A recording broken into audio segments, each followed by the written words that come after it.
विश्वविद्यालय परिवार की तरफ से उनका स्वागत और अभिनंदन करता हूं। आदरणीय प्रभारी वनाधिकारी टीआर बिजूलाल जी हमारे साथ हैं, उनका बहुत बहुत स्वागत। प्रोफेसर एलएस लोधियाल जी सम्मानित विभागाध्यक्ष वन विज्ञान विभाग हमारे साथ हैं, उनका बहुत बहुत स्वागत है। Doctor Sushma Tamta केयू IIC cell की निदेशिका हैं और साथ ही डॉक्टर नीलू लोधियाल जो उन्नत भारत अभियान की कोऑर्डिनेटर हैं। डॉक्टर आशीष तिवारी, डॉक्टर हर्ष चौहान, सभी प्राध्यापकों का, ममता चंद जी भी हमारे साथ इस कार्यक्रम में, प्रिंट इलेक्ट्रॉनिक मीडिया का भी कुमाऊं विश्वविद्यालय परिवार की तरफ से स्वागत और अभिनंदन है और साथ ही प्यारे बच्चों का बहुत बहुत स्वागत है। बच्चों, आज जब हम बहुत महत्वपूर्ण बात करने जा रहे हैं और इस महत्वपूर्ण बात के साथ साथ आप जंगल के उन जो हमारे जानवर, जंगली जानवर हैं या जो हमारे छोटे छोटे कीट पतंग हैं उन पर आज चर्चा निश्चित रूप से होगी कि हम अपने बारे में तो निश्चित रूप से सोच रहे हैं लेकिन कभी इस जंगल के बारे में नहीं सोच रहे हैं। उसकी प्रारंभिक भूमिका रखने के लिए मुझसे कहा गया है, मुझसे निर्देश दिया गया है, तो मैं यही कहूंगा कि अग्नि को सबसे पवित्र माना गया है, अग्नि को ऊर्जा का स्रोत माना गया है, लेकिन अग्नि का दानव रूप भी हमको सामने में दिखाई दे रहा है कि ये ऐसा दानव रूप जहां हमारा पारिस्थितिक तंत्र समाप्ति की ओर चला जा रहा है। हमारे जो पूरा सिस्टम है, जब हम बार बार बात करते हैं ना तो 17,50,000 प्रजातियां अभी तक ज्ञात हैं और 100 मिलियन स्पीसीज तक हो सकती है। उनके ठिकानों पर कहूंगा कि अटैक हो रहा है, वो भी आग के द्वारा, और उसके जरिए जो मैन वाइल्ड लाइफ कॉन्फ्लिक्ट है उसकी घटनाएं बढ़ रही है क्योंकि बाघ को रहने के लिए जगह नहीं मिल रही है तो वो इंसान के शिकार की तरफ बढ़ने लगा है और वही उसके जीवन चक्र को पूरा करता है। तो देखिए, जब आग, मैंने कहा कि ऊर्जा का निश्चित रूप से प्रतीक है, हम ठंड में निश्चित रूप से आग का आनंद लेते हैं, धूप से भी हमको वही एनर्जी मिलती है। किंतु जब मैं बात करता हूँ कि जो हमारे जंगलों में आग लग रही है, 121 घटनाएं उत्तराखंड में हैं जो आज रिपोर्टेड की गई है कि 121 घटनाओं में हमारे उत्तराखंड में अग्नि की घटनाएं चल रही है, अलग अलग जंगलों में चल रही हैं। परसों रात से आदरणीय हमारे जो डीएफओ साहब हैं उन्होंने बल्दिया खान की आग को बुझाने में बहुत मेहनत की और कल जाके वो उस पर कामयाबी हासिल कर पाए। वही हाल खुरपाताल के जंगलों का है, मंगोली के जंगलों का है। अगर जब हम बात करते हैं कि फॉरेस्ट में जब आग लगती है तो केवल आग ही नहीं है, केवल वन संपदा ही नष्ट नहीं हो रही है बल्कि उसके पर्यावरणीय नुकसान भी हो रहे हैं। CO2 लेवल की बात करें तो आज हमारी जो चुनौती है वो 418 ppm तक जो हमारा कार्बन डाइऑक्साइड का लेवल है वो बढ़ रहा है। और जो हमारी वाइल्ड लाइफ विभाग के उनसे विनम्र आग्रह है, कृपया मंच पर अपना स्थान ग्रहण करेंगे। साथ ही हमारे साथ इस कार्यक्रम में है doctor Sushma Tamta केयू IIC cell की निदेशिका हैं, उनसे भी विनम्र आग्रह है कृपया मंच पर अपना स्थान ग्रहण करेंगे। डॉक्टर नीलू लोधियाल जी का बहुत बहुत स्वागत और अभिनंदन है और उनसे विनम्र आग्रह है कृपया मंच पर अपना स्थान ग्रहण करेंगे। हमारे साथ इस कार्यक्रम में जुड़े हैं राष्ट्रीय सेवा योजना के कार्यक्रम समन्वयक कुमाऊं विश्वविद्यालय डॉक्टर विजय कुमार जी, उनका बहुत बहुत स्वागत और अभिनंदन है। डॉक्टर आशीष तिवारी जी हमारे साथ इस कार्यक्रम में है, उनका बहुत बहुत स्वागत है। ममता चंद जी रेंज ऑफिसर नैनीताल हमारे साथ हैं। डॉक्टर रजनी रावत हमारे साथ हैं और फॉरेस्ट की बाकी टीम भी हमारे साथ है, इस कार्यक्रम में पहुंची है। उनका कुमाऊं विश्वविद्यालय परिवार में पहुंचने पर उनका स्वागत और अभिनंदन है। साथ ही डॉक्टर हर्ष चौहान हमारे साथ हैं, डॉक्टर मंडोली और विकास पंकज हमारे साथ हैं। मैं सभी छोटे छात्रों का स्वागत करते हुए, सभी प्यारे विद्यार्थियों का स्वागत करते हुए, क्योंकि आज बहुत ही महत्वपूर्ण दिवस है और इस दिवस में हम अपने जो आसपास जो आज आप देख रहे हैं कि अग्नि किस तरह से अपनी ज्वाला को बिखेर रही है, उस पर बातचीत करने के लिए हम सब लोग यहाँ पर एकत्रित हुए हैं। मैं अनुरोध करूंगा आदरणीय डीएफओ महोदय नैनीताल से और मंचल सिंह सभी अतिथियों से कि दीप प्रज्वलन कर हमको इस सेमिनार को, इस कार्यक्रम को प्रारंभ करने की अनुमति प्रदान करेंगे। नैनीताल फॉरेस्ट डिवीजन की तरफ से यहाँ पर उपस्थित डीएफओ डायरेक्टर नैनीताल जू श्री टीआर बिजूलाल सर, सभी प्राध्यापकों का, रेंज ऑफिसर का, शोधार्थियों का, सभी स्टूडेंट का और इस सभागार में उपस्थित सभी प्रबुद्ध व्यक्तियों का नैनीताल फॉरेस्ट डिवीजन की तरफ से एक बार फिर से स्वागत व अभिनंदन करती हूँ। मैं डॉक्टर विजय कुमार टमटा सर को मंच पर इनवाइट करती हूँ। सर, आपका मंच पर स्वागत है। Doctor Vijay Kumar Tamta sir. आज हमारे फॉरेस्ट डिपार्टमेंट की ओर से एक अवेयरनेस प्रोग्राम यहाँ पे चलाया जा रहा है कि वनों को अग्नि से बचाने के लिए हमें क्या करना चाहिए, क्या नहीं करना चाहिए। इसी विषय पे हमारे CFO बीजूलाल जी और रेंज ऑफिसर ममता चंद जी यहाँ पे हैं, जो आप लोगों से इस बारे में विस्तृत बातचीत करेंगे। क्योंकि आप सभी जानते हैं कि ये गर्मियों का मौसम है और आजकल हमारे जो जंगल हैं बहुत ड्राई और सूखे हो रहे हैं, और थोड़ा सा भी अगर कहीं से कुछ अग्नि से वो उनका सामना होता है तो ये एक भीषण ज्वाला के रूप में इसका परिणाम हमें मिलता है, जिसमें हमारे पशु पक्षी और जंगल के जो जीव जंतु और हमारा जो बहुमूल्य फॉरेस्ट की जो हमारी संपदा है उसका विनाश हो रहा है। तो इसको हम कैसे बचाएं और रोकें, इस सब पे आज एक विस्तृत चर्चा हो रही है, जो बहुत ही मैं उम्मीद करती हूँ कि हमारे उपस्थित लोगों के लिए लाभदायक सिद्ध होगी कि हम अपने वनों को अग्नि से कैसे बचाएं। तो इसी विषय पर जो यहाँ पर चर्चा होनी है उसके लिए आप सभी का बहुत बहुत स्वागत और अभिनंदन है, और thank you Rajni for inviting me. और एक नया कहूंगा कि जो जीवन का सिलसिला है वो आगे चलते रहेगा। इसके लिए उन्होंने 350 मिलियन हेक्टेयर लैंड जो खराब हो चुका है उसको रिहेबिलिटेट करने की बात करी है। $9 ट्रिलियन यूनाइटेड स्टेट इसमें काम करेगा, खर्च करेगा। और जब हम पृथ्वी दिवस कल मना रहे थे तो हम बार बार अपनी थीम्स को बदलते हैं। तो अब इस साल की जो थीम है वो इन्वेस्ट ऑन आवर प्लेनेट, यानी कि हमारे अपनी धरती के प्रति क्या कर्तव्य है, हम क्या इन्वेस्ट कर सकते हैं। सिर्फ पैसा ही हमको सब कुछ नहीं देगा, जो आपने कोविड काल में भी देखा। अब जरूरत है इस पर्यावरण को बचाने की।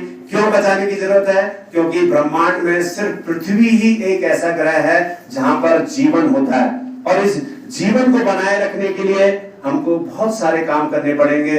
जैसे प्लास्टिक में अगर हम बात करें, छोटी सी बात करना चाहूंगा कि पूरे वर्ल्ड में एक दिन में 144 करोड़ बॉटल्स वाटर की इस्तेमाल होती है।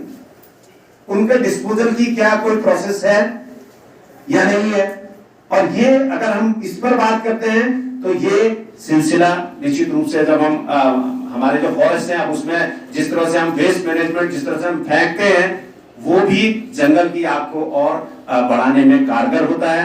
इस तरह से कुल 68 बिलियन टन जो है मृदा यानी कि सॉइल जो है पर ईयर खत्म हो रही है। ये बड़ी चुनौतियां हैं, और इन चुनौतियों को कैसे हम निपट सकते हैं उसमें मुझे नहीं लगता कि हमारा केवल सरकार है या हमारा जो फॉरेस्ट डिपार्टमेंट है वही कारगर हो सकता है। इसके लिए हर व्यक्ति की जिम्मेदारी है। और आप सबको ऐसा भी मुझे तो निश्चित रूप से लगता है कि जितने भी जंगलों में आग लगती है वो मैन मेड आग है।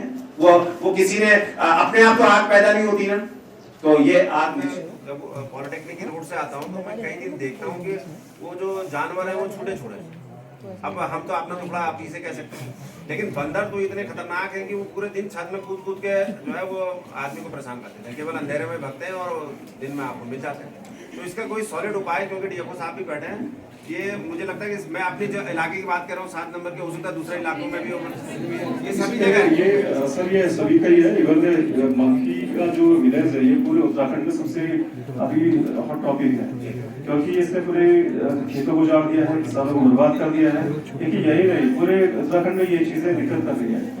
तो जैसे आपकी समस्या है कि आपके इलाके में ये कुछ ट्रूप्स हैं घूम रहे हैं और उत्पाद मचाते हैं, तो इसमें कहीं ना कहीं आपको भी लगता होगा इसमें गलती ह्यूमंस की है, क्योंकि हम लोग उसको चिप्स वगैरह या कुछ ऐसे कर रहे हैं या दुनिया भर की चीजें दे रहे हैं। और हमको क्योंकि मंगलवार के दिन देखा होगा बहुत आपने हनुमान मंदिर के सामने लोग लाते पूरा भंडारी की तरह और लोग चने वाले खिलाते हैं, तो वो अगर हमें रूटीन छोड़ना पड़ेगा, ये चीजें छोड़नी पड़ेगी। और हमने जो प्रोग्राम दिखाया था वो तो एक लॉन्ग टर्म प्रोग्राम है, अभी आने वाले 10 साल में उसका इफेक्ट नजर आएगा, अभी नहीं नजर आएगा सरकारी।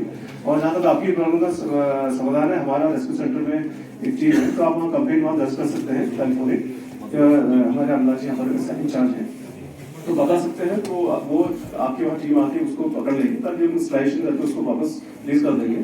तो इसमें ये तो समस्या रहनी ही है, ये समझिए। तो इसका इतना जल्दी निदान होना है, क्योंकि एक तो हमारे इसमें परंपरा में कि हम लोग हनुमान जी का एक रूप मानते हैं, तो उसको न मार सकते हैं न वर्णन घोषित कर सकते हैं। तो इसमें फिलहाल तो मेरे ख्याल से कुछ नहीं हो पाएगा। अब ये दिक्कत है ना, जो मंकीज ट्रूप्स आसपास शहरों में घूम रहे हैं उनका क्या है? कोई भी इंसान या कोई भी एनिमल, चाहे कोई भी इंसान ले लीजिए, जब उसके बच्चे को सिखाता है कि भैया उसको कैसे मैनेज करना है, तो जितने भी मॉब है उसमें उनको दिक्कत हो सकती है, क्योंकि इंजरीज बहुत ज्यादा हो जाती है, कोई मरने की भी घटनाएं हो सकती है। तो इसको मैनेजमेंट करना बहुत ज्यादा ही डिफिकल्ट रहता है। उसके लिए हमारी टीम रहती है, टीम के सदस्य रहते हैं, ताकि हमें पुलिस फोर्स की आवश्यकता है या कैसे मैनेज करना है इन लोगों को, इन चीजों को। तो वो सबसे हमारा एक टफ टास्क रहता है। इंटरेक्शन मतलब एक दूसरे पारस्परिक जो व्यवहार है उसको समझने की आवश्यकता है इस समय।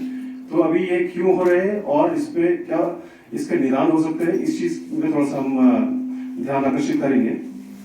तो सबसे पहले हम देखते हैं कि ये मानव जीव संघर्ष हो क्यों रहा है। अभी उत्तराखंड में आप देख रहे हैं, लगातार न्यूज़पेपर में आप लोग लगातार देखोगे, आज यहाँ घटनाएं होगी, आज महिला को उसने मार दिया, आज किसी बच्चे को किल कर दिया है। तो इसके पीछे कारण क्या है? तो कारण में आप थोड़ा अभी, क्योंकि आप लोग यहाँ पर अच्छे शिक्षित हैं, आप लोगों को भी दिख रहा है कि हम लोग का जो जंगलों में आवाजाही है, जंगल में इंक्रोचमेंट बढ़ गया है कुछ। जो पहले किसी जमाने में अगर जो इंटरफेस हुआ करता था जंगलों और आबादी का या हमारे जितने भी ह्यूमंस का, वो बहुत बड़ा हुआ करता था और उनके और बीच में काफी अच्छा एक फॉरेस्ट का एक पैच बना हुआ था, इंटरफेस बना हुआ था, ताकि हम लोग जो आबादी में हमारे ह्यूमंस है वो देख लेते थे कि हाँ भी एनिमल वहाँ पर है, और ज्यादा इंटरेक्शन नहीं हो पाता था। वो देखते थे लेकिन ऐसा कुछ ज्यादा दिक्कतें नहीं होती थी। लेकिन अब इस समय क्या हो रहा है, जो इंटरफेस है बहुत ही कम रह गया है, बहुत इनफैक्ट हम ये कह सकते हैं कि बिल्कुल भी नहीं रह गया। हम लोग उसके घरों पे घुस गए हैं। और जहाँ तक हम कहते हैं कि वाइल्ड लाइफ में जितना लाइपर्स की संख्या ज्यादा हो रही है, लेकिन हम ह्यूमंस भी अपना देखें कि हमारी संख्या भी तो ज्यादा हो रही है। हम भी दिन पर दिन उनके इलाकों में घुसे चले जा रहे हैं, रिसोर्ट बना रहे हैं, अंदर तक चले आ रहे हैं। तो एक मुख्य कारण ये भी है कि हमें हमारी जो उनके घरों में जो जाने की प्रक्रिया है बहुत ज्यादा हो गई है। तो एक कारण ये है। इसके अलावा जो दूसरा है, उसका जो प्रे डेंसिटी है, जो उसका नेचुरल प्रे, चाहे वो हिरन है, चाहे वाइल्ड बोर्स है, चाहे चीतल है, कोई भी डेढ़ प्रजाति की कोई भी स्पीशीज है, उसकी डेंसिटी थोड़ा कम हो गई है। अगर जितने भी कॉन्फ्लिक्ट भी आप अखबारों पढ़ रहे हैं, जो यहाँ पर जितने भी चीजें हो रही हैं, वो प्रे डेंसिटी हो सकता है कि वहाँ कम हो गई हो, और वो धीरे धीरे जब ये कम हो जाती है तो वो गौशालों की तरफ आकर्षित होते हैं। गौशालों में क्योंकि थोड़ा सा इजी प्रे हो जाता है, बकरियां हैं, चाहे गाय के बछड़े हैं, तो उनकी ओर आकर्षित होकर वो गौशालों में कभी कभी घुस जाते हैं और ये कॉन्फ्लिक्ट का एक रूप ले लेते हैं। इसके अलावा एक और बहुत इंपॉर्टेंट है कि हमारा जो कार्कस मैनेजमेंट है, जो वेस्ट मैनेजमेंट है, वो हमारा सही नहीं है। क्योंकि आप भी आसपास देख रहे होंगे, क्योंकि हम लोग जितना भी हमें लाइफ स्टॉक का कभी डेथ हो जाता है तो हम जंगलों में ऐसे ही फेंक देते हैं।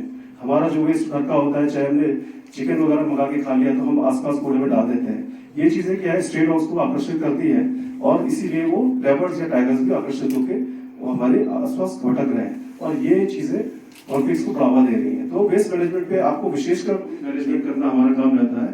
तो हम ये मैनेज करके उनको रेगुलेट करते हैं उसके ट्रीटमेंट के बाद।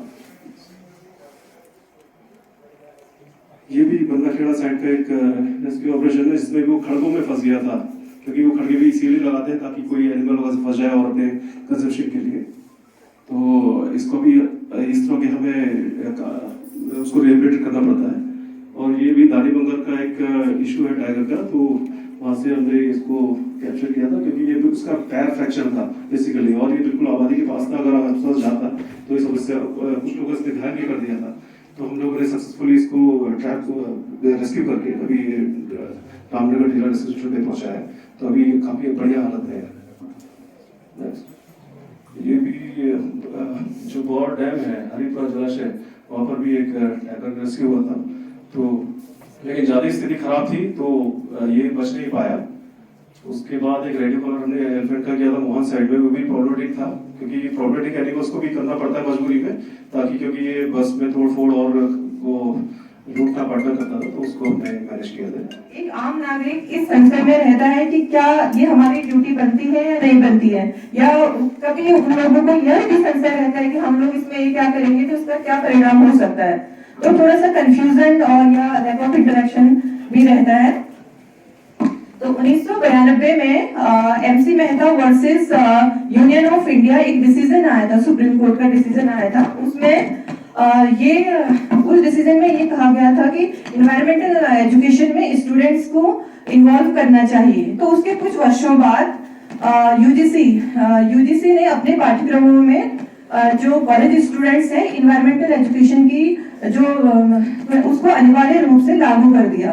तो इसी के क्रम में वो इसलिए किया कि जो हमारा यूथ है वो हमारी सोसाइटी का एक इम्पॉर्टेंट पार्ट है। इसके बाद जस्ट यही बात हम लोग 9, 10 या 11 के स्टूडेंट से भी कहें तो वो इसको सीरियसली नहीं लेगा या एक कान से सुन के एक कान से निकाल देगा। लेकिन अब आप लोग इस फेज में आ गए हैं कि आपको एक जिम्मेदार, जैसा कि सर ने कहा कि अभी से आप लोग हार्डवर्क करेंगे तो आप एक जिम्मेदार नागरिक के रूप में आप कन्वर्ट होने वाले हैं।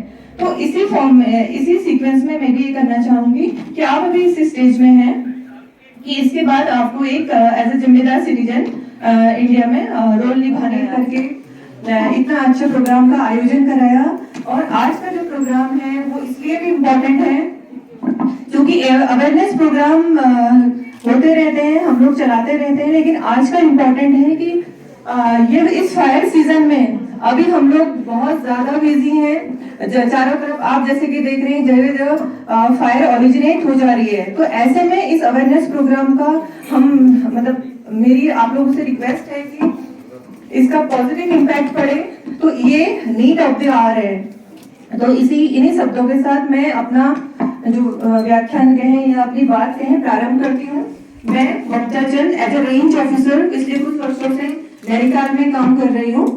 और नैना रेंज जो किलबरी पंगोट एरिया है वो भी हमारी जुरिडिक्शन में आता है, हमारे मैनेजमेंट में, जो कि ओल्ड फॉरेस्ट। अभी आप सभी लोग उस एरिया को जानते हैं, उसकी ब्यूटी से आप लोग उसकी ब्यूटी को एडमायर डेफिनेटली करते होंगे कि बहुत सुंदर एक यूनिक ओक फॉरेस्ट वहां पे है।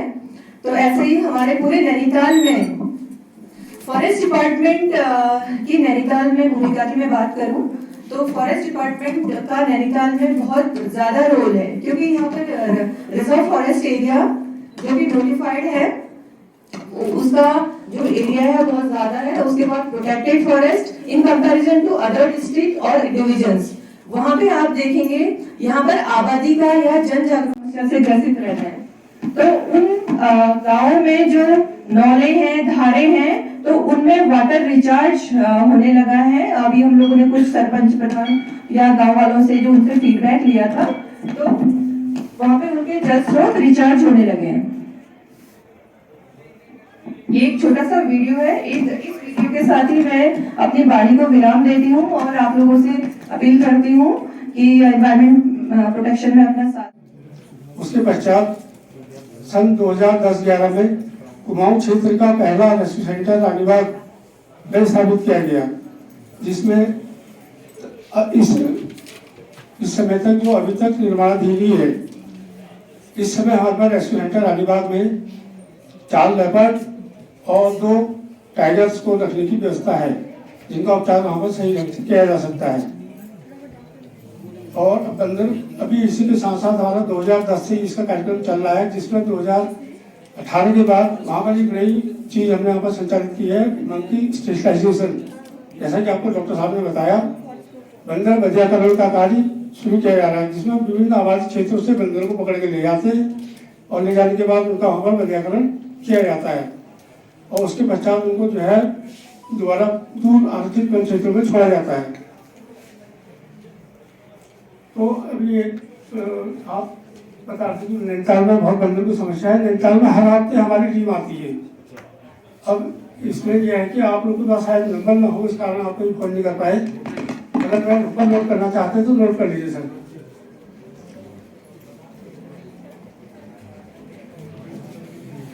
9756364536 फिर से लगे दोबारा लगे 97। अच्छा, फॉरेस्ट में अब सब हर किसी का एक्सपीरियंस है और जो जब हम फॉरेस्ट में काम करते हैं तो एक उसको नेचर लेवल की तरह काम करते हैं, तो हमारा पर डे नया एक्सपीरियंस गेन होते रहता है। तो जो इसलिए मैं आज एक पर्टिकुलर टॉपिक पे अपना एक्सपीरियंस शेयर करूंगा। ये वनों की वन अग्नि सुरक्षा। अभी इससे पहले टेकू सर ने भी काफी इसमें बताया, मैम ने भी बताया, लेकिन आप लोगों को भी काफी पता होगा कि कुछ छोटी छोटी चीजें हैं जो नॉर्मल है लेकिन छोटी छोटी चीजें हैं जो जिसको हम भी नेगोशिएट करते हैं, लेकिन वो हमारी डेली लाइफ में अगर हम उसको यूज करेंगे और हमें पता होगा क्या क्या रीजंस हैं, तो शायद हम किसी हद तक फायर प्रोटेक्शन को रोक सकते हैं। एज ए स्टूडेंट आप रोक सकते हैं, एज ए प्रोफेसर रोक सकते हैं, एज ए फॉरेस्ट ऑफिसर हम रोक सकते हैं। तो इसी को आगे बढ़ाते हुए तो सबसे पहले आग लगने के मेन जो कारण होते हैं, एक होता है पर्यावरणीय कारण। पर्यावरणीय कारण क्या होता है? अत्यधिक तापमान बढ़ना। अगर जंगल में बहुत ज्यादा तापमान बढ़ता है, उससे हमारे ड्राइनेस नमी कम हो जाती है, जिससे आग लगने की संभावनाएं हमारी बढ़ जाती है।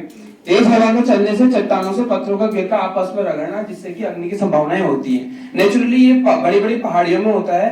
कभी हमारे बार्किंग ड्रेस, घुड़र, काकर अपने इधर से उधर दौड़ते रहते हैं, तो उस स्पीड में काफी पत्थर चट्टानों से गिरते हैं। तो जैसे हमारे पूर्वज लोग भी पत्थर रगड़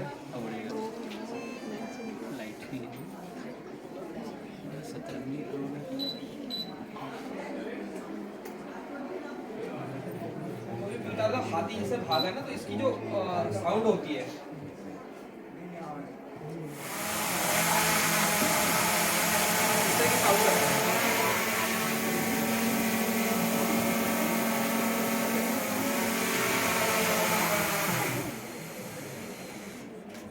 ठीक है, लेकिन उनको हम अनभिज्ञ कर रहे थे, लेकिन फिर आज विज्ञ हो गए। तो ये मैं पूरे बच्चों का भी बहुत बहुत धन्यवाद दूंगा। निश्चित रूप से आज थोड़ा सा बच्चे कम हुए क्योंकि हॉस्टल के बच्चे हमारे चले गए, उनके एग्जाम्स हो गए हैं, इसलिए वो आज नहीं हो पाए, उपस्थित नहीं हो पाए। हमने पूरा प्रयास किया था कि अधिक से अधिक बच्चे आए, और बच्चों पेशेंस होना चाहिए क्योंकि यही हमारा जीवन है। देखिए हम पढ़ लिख के भी यही काम करेंगे। देखिए मैं भी आप लोगों की तरफ पढ़ता था, या लोधियाल साहब भी या हरीश जी भी आपकी तरफ पढ़ते थे। जीवन में कहूंगा कि वो मैं बहुत सामान्य शब्द में कहूंगा ना, जो सबाड़ा वो यही सबाड़ा, देखिए इसी को बचाने की बात हो रही, तब भी यही बात हो रही थी, आज भी यही बात हो रही है। निश्चित रूप से आज हम उसको कर्ब करने में या उस पर नियंत्रण करने में कारगर हुए हैं। ये हमारे फॉरेस्ट डिपार्टमेंट का श्रेय भी है कि जितनी ज्यादा ये वनाग्नि की घटनाएं हो रही है, आज कम निश्चित रूप से हुई है, उनका नुकसान कम होता है। और ये सबका धन्यवाद करते हुए मैं एक कुमाऊं विश्वविद्यालय की तरफ से एक अंगवस्त्र सभी टीम को भेंट करना चाह रहा हूं। मैं अनुरोध करूंगा प्रोफेसर हरीश जी से कि हमारे प्रभागी वनाधिकारी